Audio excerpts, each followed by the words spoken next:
Hello students, welcome back to our channel. இன்றைக்கி என்ன topic பார்க்க போகிறோன்னா, நெக்ஸ்ட் வீக்கு வந்து பப்ளிக் எக்ஸாம் 10th ஸ்டார்ட் ஆகுது. அதனுடைய ஷார்ட் ஆன்சர் இம்பார்ட்டன்ஸ் கொஸ்டின்லாம் என்ன வரும்னு பார்த்துக்கோங்க. நான் ஃபஸ்ட்டு இயல் 1ல் 3 கொஸ்டின் கொடுத்துருக்கேன்.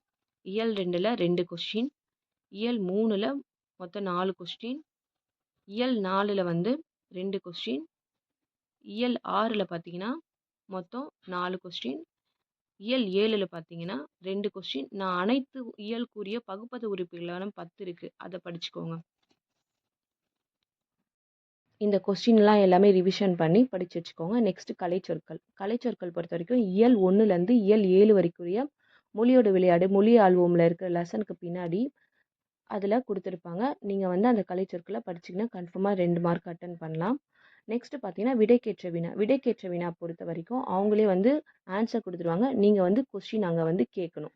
ஓகேவா? நீங்கள் கொஸ்டின் கேட்டுட்ட பிறகு பக்கத்தில் கொஸ்டின் டேக் போடணும். கொஸ்டின் டேக் போடாமல் மார்க் கொடுக்க மாட்டாங்க.